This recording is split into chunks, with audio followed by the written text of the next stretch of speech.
Friends, this is Jeff. Quick word before we get started. As many of you know, we are doing a one-day gathering on stress and security to start the new year on February 4th. This is in Greeley, Colorado. So if you are on the Front Range or just love to travel, tickets are just $90, and we're going to have a blast.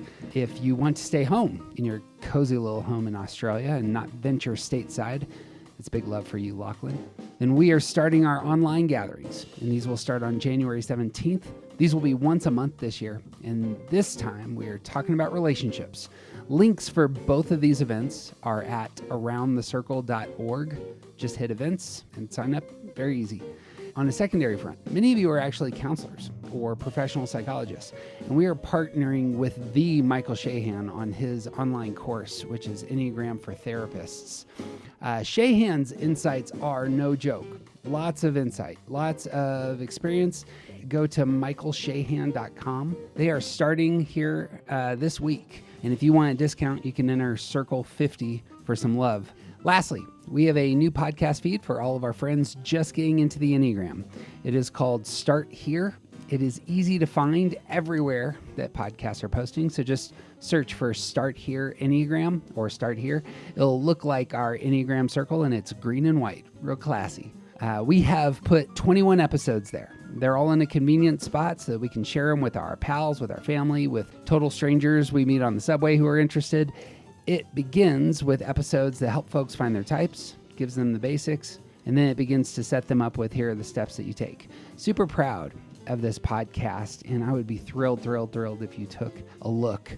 And with that, I'm Jeff Cook. And I'm TJ Wilson. And this is Around the Circle. I'm walking slowly, I'm taking my time. All I could talking is starting to rhyme. I'm letting go of lonely, letting go of strife.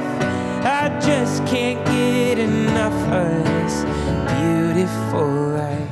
The Enneagram is a map of the human personality. It's a tool for navigating relationships, creates language for what motivates us, and helps us to look at the way we look at everything else.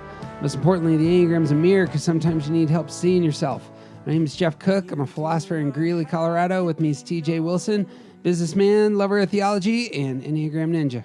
Hello. My man. Hey. We're trying something new today. Ooh, fun. We are bringing on the Chase Barron. Chase is a 7, an incredibly thoughtful person who we've become friends recently. And Chase has the definitive list of Enneagram questions to end 2022, start your new year. The definitive list. So welcome, Chase. The definitive list that I came up with in an hour or so. So Excellent. This is going to be great. Yeah, thank you for having me on. Chase described it as, these are the random things that people ask me whenever they kind of get into the Enneagram. Yeah. That's a sticky title right there, I'm sure. Yeah, that'll be the title of the episode, and it should go viral.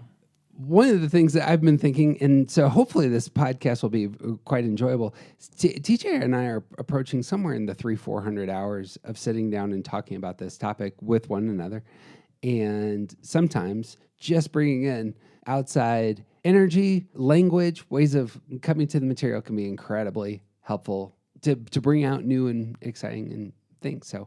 And just the fact of another person helps deal with the boredom that we experience with each other. So this is actually not true. TJ and I have been on like road trips in which it's just two little 13-year-old girls talking the entire time there and the entire time back. It's all lies. Truth. So with that, I'm going to hand it over to Chase. Where are you going with questions? What's on your mind question-wise that I didn't mention? Well, I will note that today is the 30th of December, so we're just coming up towards the end of the year. And in formulating these questions, I've been hitting a spot where, I work in academia and everyone's off of work for a week and, there's no school happening. So it's a very reflective time. So I think part of these questions are colored by the new year. I'm not going to say New Year's resolutions, but part of it is that big shift, that big reflective moment, and thinking of how the Enneagram might be helpful in the new new year without being gimmicky about it. Love it. Yeah. Are we going to start charging memberships? Because we'll get a lot of money in this first month. Yeah. Well, there's a big discount if you sign on for the whole year of Nice. Enneagram Help. There we So, go. There you go. I talked to a guy who had an athletic club, and he was talking about the people that come in and say, I'm that person that signs up in January, and you kind of don't see me from April to December. What do you call people like me? And the guy goes, profit. Yeah, gyms have gotten in trouble because too many people have shown up for their memberships. You know, you actually have to bank on most people not going. Yeah. Every gym membership that I've ever bought was never utilized, and I have purchased at least 2 gym memberships in my life. And the owners of those gyms love you. Let's do it. Let's do it. So for the format, I'm going to ask the question, and then each of you is going to give your shortest, sweetest response, and we can see where things differ in opinion. It's almost like the newlywed game. So first on this list, kind of a deeper question for right off the bat, but this is something that's really on my mind as we move into the new year. Is it possible to help other people grow towards higher levels of health? You want to take that? Yes. You can, but TJ's not going to jump in there. It's true. They're going to have to ask really Yeah. hard. You gotta want it. No, that actually is sort of the brief version of my real answer is that they have to want it. It's like if people don't want to grow, then they're not going to. When I'm at my best on this front, I'm just asking people questions and allowing this material to color some of the language for the people I care about. Me caring about folks and asking them questions about themselves and their health, I suppose, is one way of loving them. Obviously, that can go overboard. I'm not your mom. In fact, I'm nobody's mom. Awesome. How is the Enneagram different from other personality typing systems? The big thing for me is that there's movement, that it's not static. It's, we don't believe that your Enneagram type changes. It doesn't keep you where you're at. For me, Enneagram's about motive. And it's about motive, it's about motive, it's about motive. And so the human personality is enormous. But this is just talking about your motive. Let's give it a name. So, genuine question, because I know you guys talk a lot about this, but I'm curious for myself. How is the Enneagram best used as a tool for growth? And is there a best use? Some friends of ours who have a spiritual growth center, the sort of the motto of their center is that this is individual work done best in community. And I think that Enneagram work is, like, as a tool, it is something that the more you study about yourself, the more you get to see your own, the things that are holding you and shaping your personality. And the more you study about the system, the more you start to see other people a little bit clearer.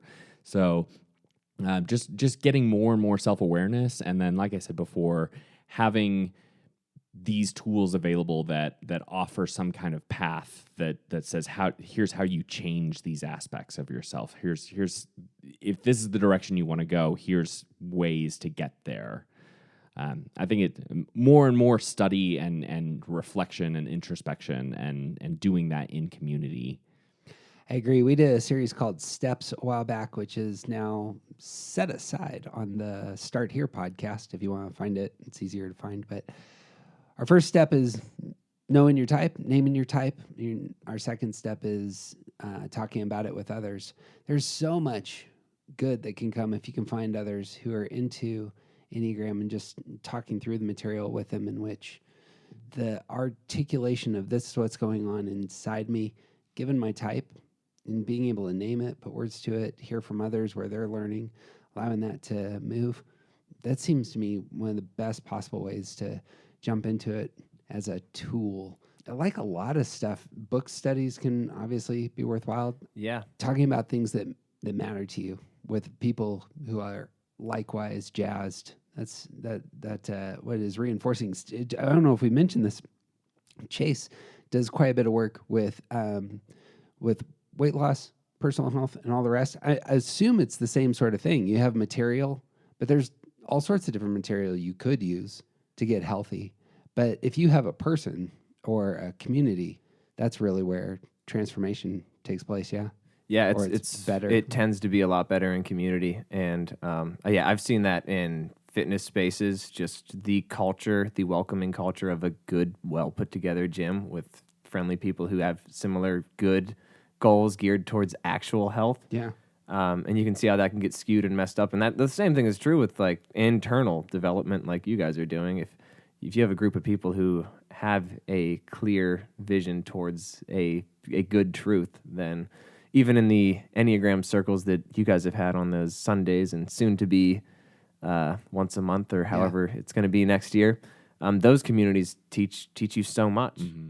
I mean, I suppose a lot of education is that way. We come to a building with a bunch of students and we have a teacher and we're all in this together. We're learning the same thing. That is education 95% of the time in our culture, be it, grade school or be it college or be it, I know Weight Watchers has that sort of system or Dave Ramsey's personal finance stuff. He's trying to get lots of people together and there's the competition side, there's the community side, there's the, we're all sacrificing at the same time. Mm-hmm. AA is that way, I suppose, if you're trying to get healthy that way. Yeah, and it's also beautiful when you have a combination of collaboration in a community, but also like individualized programming in a way where, and that's the beautiful thing about the Enneagram. It's so much like fitness where I'm not running everybody on the same program to get results. It's we get together, we know that we're all working towards a similar goal, but we're all going to get there in different ways. And having that kind of flexibility, I think, at least in my experience, has really paid off. Solid. Bang.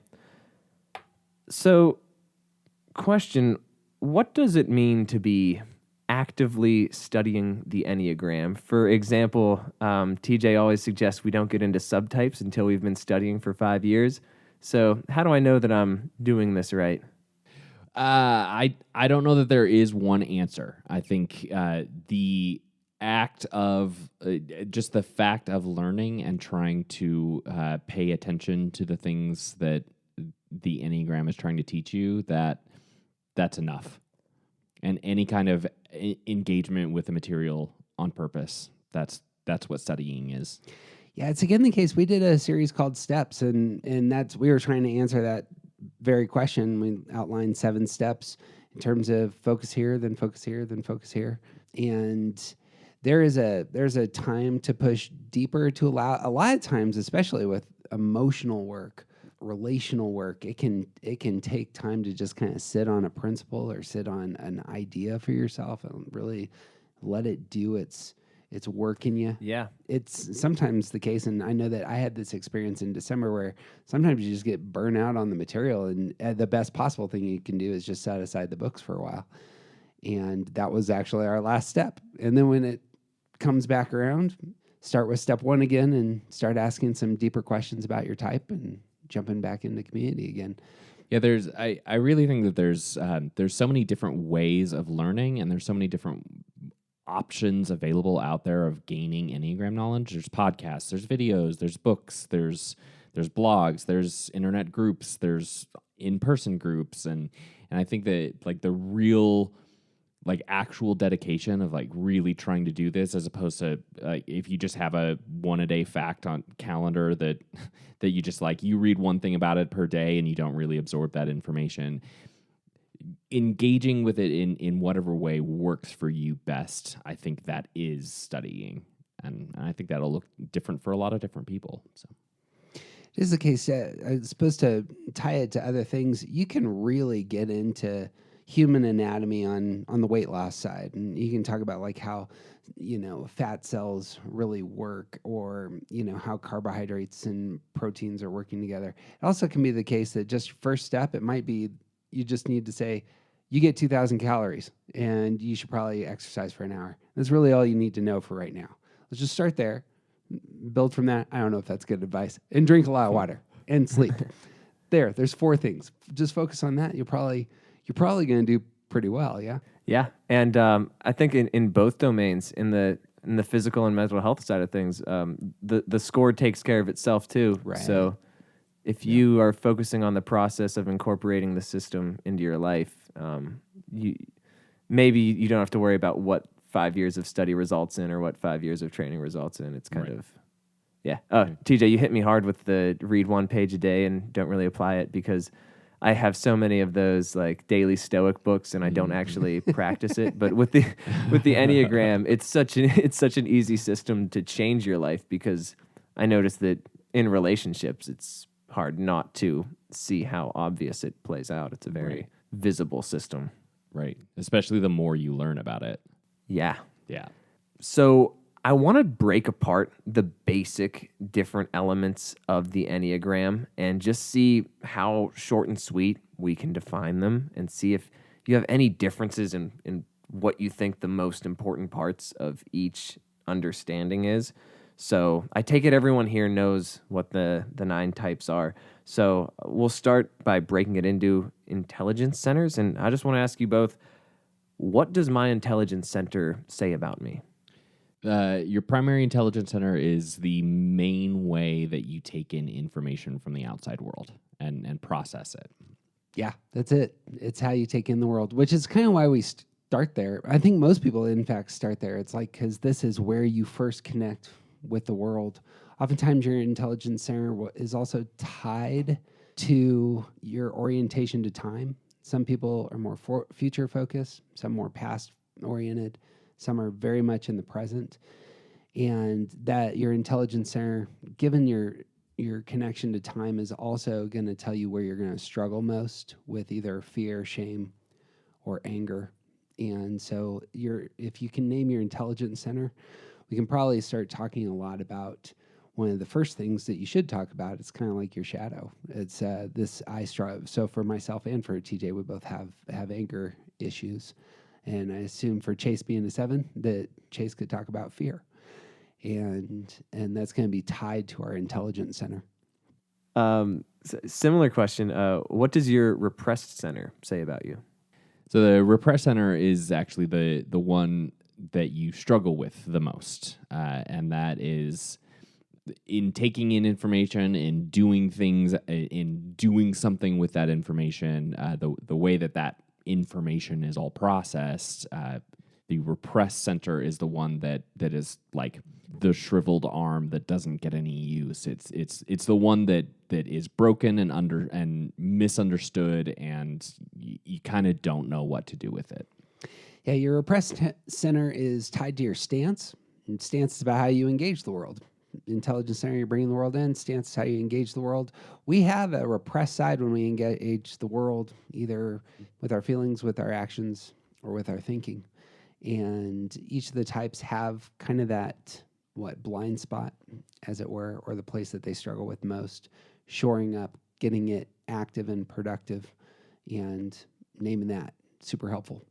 Cool. So 3s, 6s, and 9s are repressed in their dominant intelligence center. Can you explain that? No. The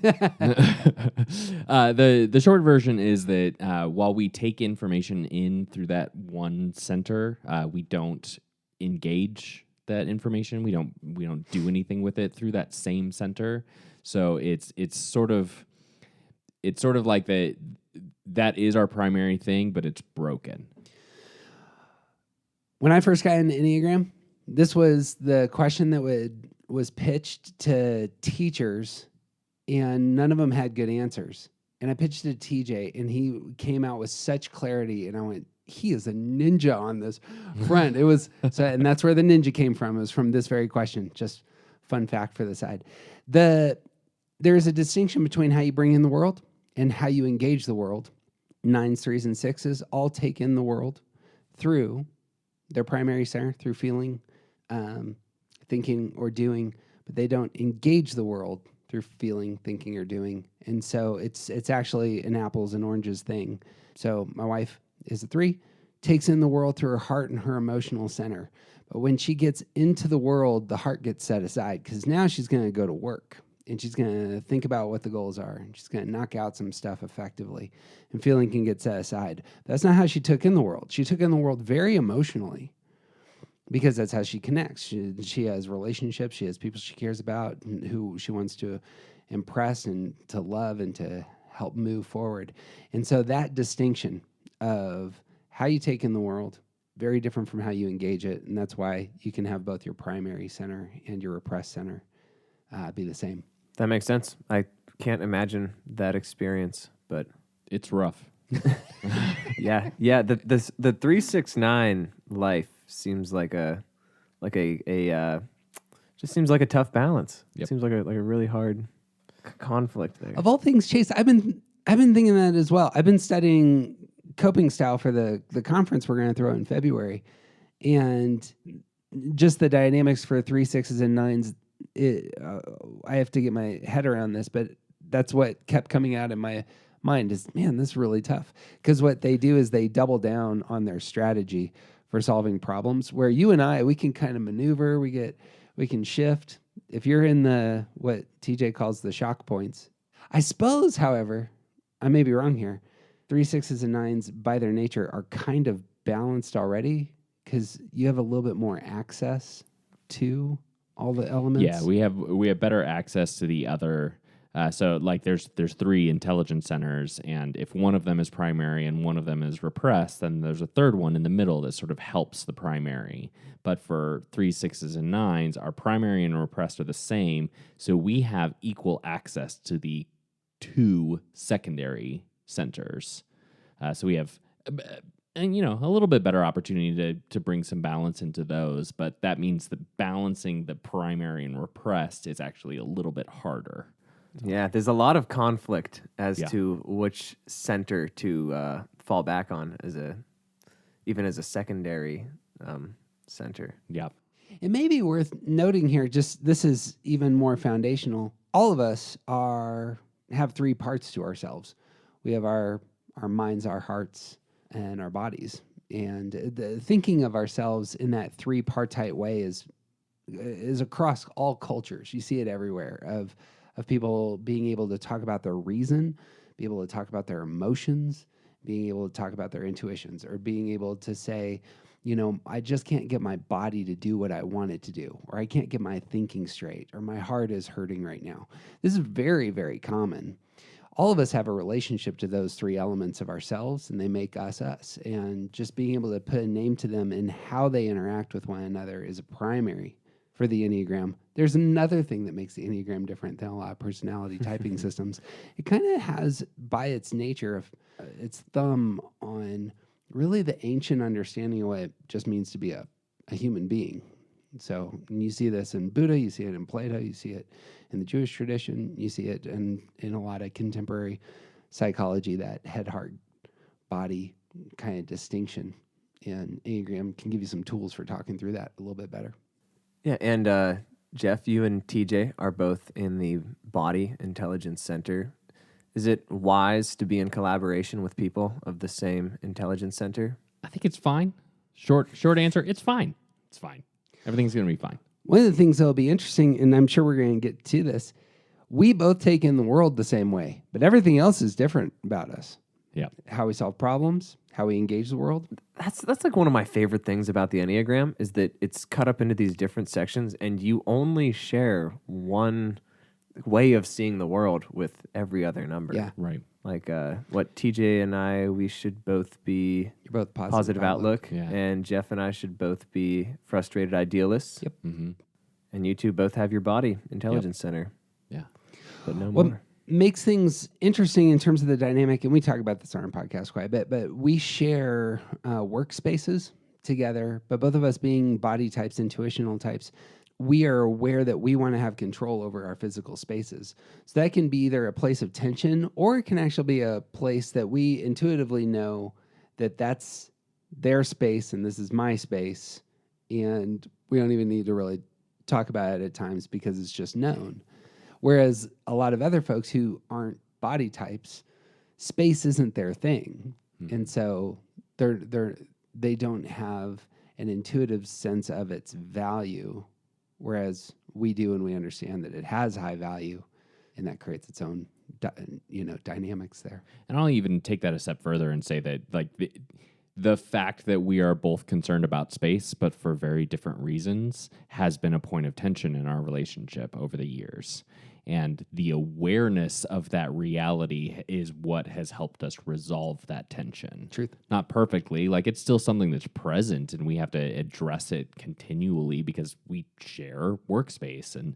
But knowing that that the concern starts from the same place, even if we go different directions in what we want it to be, we can meet each other in the middle a lot easier because we're aware and because we share that. Like, this is an intuitional thing that if we brought our spouses into this, they would not understand this fight at all. But we can start to see eye to eye once we come back a little bit more to that like foundational part of it.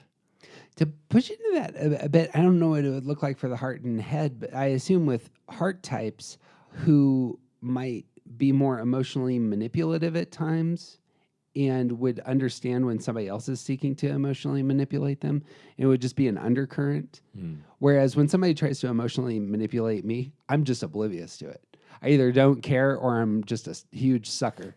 It's one of the two, you know? And I'm aware of it and just try to turn the tables. So yeah, do you have a sense of, like, Chase, when you're in conversation with a 6 or another 7 or a 5, you know, what the thing is that you understand, you dialogue together differently? Yeah, well, we have that really big grip on ideas and what's going to happen in the future. Luckily, my brother is a 5, so we seem to be primarily concerned with more so ideas than even manifestations of them.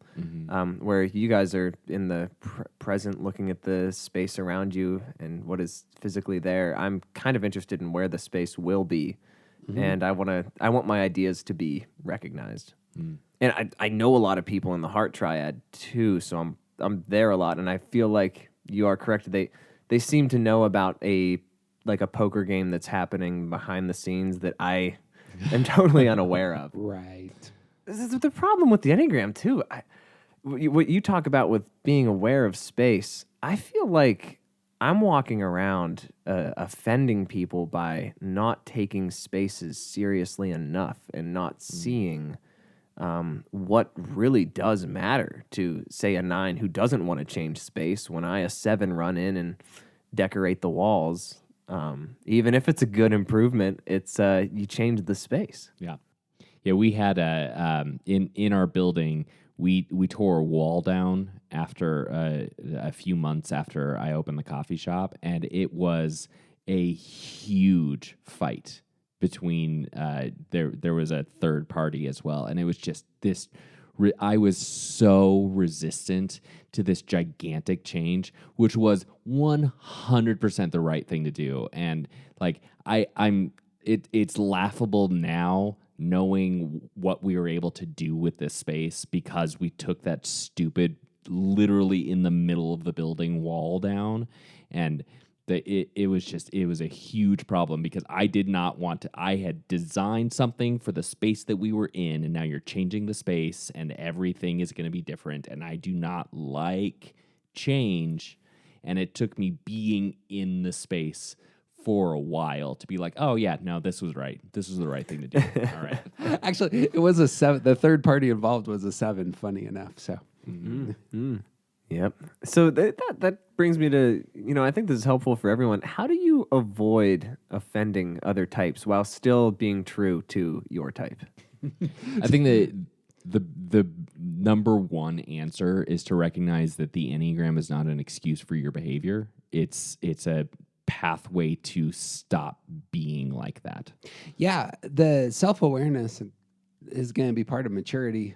It's going to be very helpful on that front in terms of identifying, here are the places, here's how other people can see you and what your, proclivities are and how you may rub other folks the wrong way. Well, and I think that we talked about stance and the repressed center. I think that has a big part to play in a lot of this as well, is because we don't understand the repressed center as well. So I am less aware of how much trouble I'm creating in the lives of the people around me by not engaging with my action, with my intuitive center, and aggressive types, people who are repressed in their feeling center, they don't understand the emotional effect that they have on other people, and so leaning into some of these things about recognizing yourself and the ways that you sort of fail helps you understand that other people are experiencing this in a different kind of way. And more study of the whole system helps see that there are other ways that people see things. And your number is not an excuse. Love. Yeah. So I guess to go back to like the beginning about getting healthy, is getting healthy and growing as a person more about embracing your number or escaping your number? Yes. I tend to think that there is the idea that you have a shadow is real helpful on your number, but shadows aren't real. They're dark and ethereal, you know. But you can push in. We know what it means to like push into our shadow side. What we mean there is that there's like a negative side to all that we are that we push into. So the idea that the things that make you your best self are also the sources of what makes you your worst self is one of the things Enneagram really exposes. And so it can be very helpful to name that. And as we said, starting out, happiness and health are tied together, and you can't rip them apart. Yeah, I think that one of the things that we haven't really like specifically pointed at, but we sort of danced around a little bit, is the idea of balance, and so much of the Enneagram work in front of us is about balance. It's not about casting off the things that are bad or celebrating and strengthening the things that are good. It's about both. It's about rounding the sharp edges. It's about recognizing the places where you do need some work, and it's also about celebrating and leaning into the places where you are really naturally gifted and skilled, and you bring something to the table that no other type does. And I think bringing both of those things into balance is what is a big part of what the Enneagram offers. Mm. Yeah, agreed. I do think it's the case that some Enneagram teachers, just to pick a fight, do overemphasize the getting rid of your number. I think that's a mistake. I think you, at your healthiest, are always going to be your type.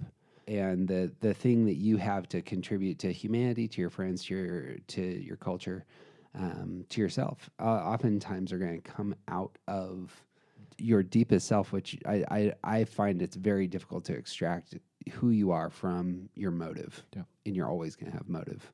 In fact, I think it's just to even get more controversial, to get rid of motive or desire, I think is a huge misstep for spirit as a spiritual practice. We talked about Stoicism a minute ago, and there's lots of traditions of that sort where you are trying to extract desire from yourself. It seems to me that that's the path for rocks. You know, that's the path for. Can you point at anything you want to become that doesn't have some energy and pursuit and life and desire? Love is based on desire. Hope is based on desire. Faith is based on desire. Desire is a rich part of ourselves. Healthy, good expressions of desire is what you really want. That seems to me to be where our type lies. It is a name for what you really are at your core. And what you are at your core is valuable, good, and beautiful. And if you aren't you, you're robbing the rest of us, you know?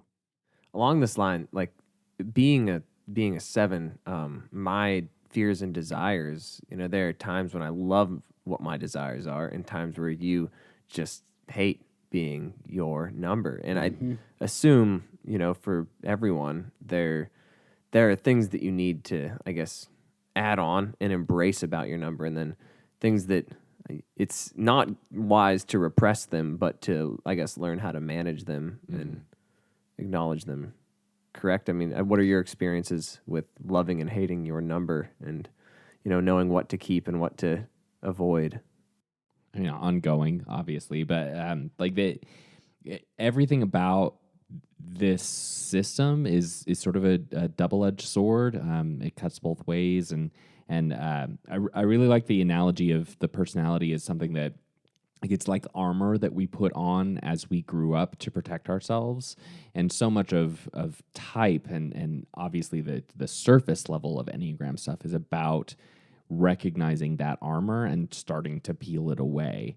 And so, like, for me, I am a 9. I like peace. I like calm. I avoid conflict at all costs. And in a good way, that means that I'm really good at helping navigate tense situations with other people. I'm really good at bringing two sides to the table because and I even had a lovely conversation about several different types of really controversial things with a family member over Christmas because I am one of the few people in that setting that can explain it to them in ways that helps them see it as opposed to just having a fight about it, because I'm naturally gifted in that as a 9. And at the same time, I won't bring up really important things with people that matter to me because I don't want to have a fight about it. So like that desire for peace, it really cuts both ways. And becoming more and more aware of it through Enneagram study, through hearing other people tell different stories, it's like sparks a memory or something, and just recognizing like there's work for me to do to be able to engage conflict when it's needed. And also, this is something that I'm really, really good at, and I could lean into it more. Yeah, the downside of my type is a kind of self-criticism. And I'll be having a great day, and then all of a sudden a memory will pop up of something that I did 28 years ago. I was in high school, and I did this awful thing to this one person, and it's there, visible. It's like a image in my head, and I get very emotional about how badly I handled that situation. Enneagram knowledge comes in, and I'm like, I'm being self-critical. And then I start to hate the fact that I'm self-critical. I'm self-critical of my self-criticism, which is a terrible doom loop for ones. And more, one of the things we're looking for vocabulary here, but all of us as living things have energy, and that energy flows through the funnel that we call ourselves. And I think that funnel that we call ourselves is very much shaped a certain way, and that shape is our type, is part of our Enneagram type is part of the shape of that funnel. And my energy is just such that that self-criticism comes up frequently for me to get the things that I want and just be in the world in ways that the person I call me is in the world.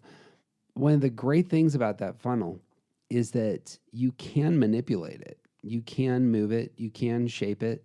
In fact, the healthiest people are self-aware and begin to change how, all the energy that's coming through them, be that like an anger energy or a shame energy or a fear energy, how that's being shaped, how it moves. And so for me, in terms of this question, that is kind of my focus now. Is like, what's the best thing to do with this self-criticism? It's a huge, it can be a debilitating kind of energy. It can really rip up my heart, my mood, my mindset, my relationships. And so taking that, directing it in ways that are productive is one of the things I suppose Enneagram helps me do. And it means you hold yourself to a really high standard for a lot of things, and you get things done better than other people will do it. I mean, I can attest to that for a lot of the work that we do in our buildings. And your Christmas lights were properly hung for the first time in several years because you're the one who did it, and you did it right, as opposed to your 3 partner doing it quickly. Yeah, we've all got our different goals and the different, I guess, because we have different goals, we're just missing the other goals. Like the 3 just wants to get it done faster, and that's the goal, and they did it right. And then the 1 comes over and realizes that they did it wrong. It's not about how fast you did it. It's about how well, how perfectly. Yep. It's true. Mm-hmm. The motive behind putting out the Christmas lights is always the interesting thing to me. Like it's not really important to me putting out Christmas lights. Very important to my wife because it's a relational act in our neighborhood. And she has relationships with all the people in our neighborhood. If you don't put out lights, you're not part of the community. You're not contributing to the community. And so let's just put the lights. Well, I look at the lights and I'm like, these are terribly done. It looks worse than it. There is a right way to do this. Well, and this is not it. It's not even that there's a right way. It's like there's a not messy, scattered 20 different types of light strings. Half of them, you still have knots all in them. Sort of, anyway. But priorities begin to emerge, and that's how I want to feel. I want to feel comfortable in my house. I want to feel like my house is a enjoyable place to be and rest. And so part of what comes across as perfectionism for my type is actually much more about I just want things in a certain pattern order such that I experience them a certain way. That is my intelligence center. I take in the world through my body. And so really perfectionism isn't the goal, because as you can kind of see behind me, my whole office is helter-skelter half the time. What it actually is arranging things such that I'm feeling comfortable. And I assume TJ's similar on that front. Yep. Yeah, awesome. I think why you set up Christmas lights is a great question. Right. I mean, as a 7, I do it to see people smile when they look at them, and my wife at 2 definitely does it to warm people's hearts when they walk by. And TJ, you're a 9. Do you have Christmas lights outside? No. Nope. Not once. I have never done it. No external Christmas lights. We had a family in town. They just moved. They were here for like 20 years. They were affectionately known as the Greeley Griswolds because those folks put out at least 500,000 lights, and I could see the 7-ness in a personality like that, where it's like, we're gonna have everybody in town drive by our house. We're gonna do things new and exciting, and they by the end they had it set up such that you could turn your radio dial to a certain station and have the music played, and then all the lights were dancing to the music being played through your car as you drove past. I mean, it's like just elevating the new and wonderful experiences. And dude, live for that. That feels to me like how a 7 might approach holiday decorating. The holidays, I will say, are very opportunistic times for 7s. They can be a whole awful lot. You know what else can be an awful lot is this set of questions. So we're going to break this one in half. Just a quick reminder to check out the Start Here podcast so that you can send that to friends and family who want to start their year kind of doing some introspection, looking at themselves, give them some spots to talk about their motive and Enneagram. And it's, again, we're real proud of that. Secondarily, again, we have events coming up. You can find those at aroundthecircle.org, aroundthecircle.org. Or if you are a therapist or counselor, we are sponsoring Michael Shahan's Enneagram for Therapists. You can find that at michaelshahan.com. That's what I got. He's TJ Wilson. He's officially awesome. He is Chase Barron, and we have been thrilled to have you. My name's Jeff Cook, and who you aren't just isn't interesting. Have a happy new year.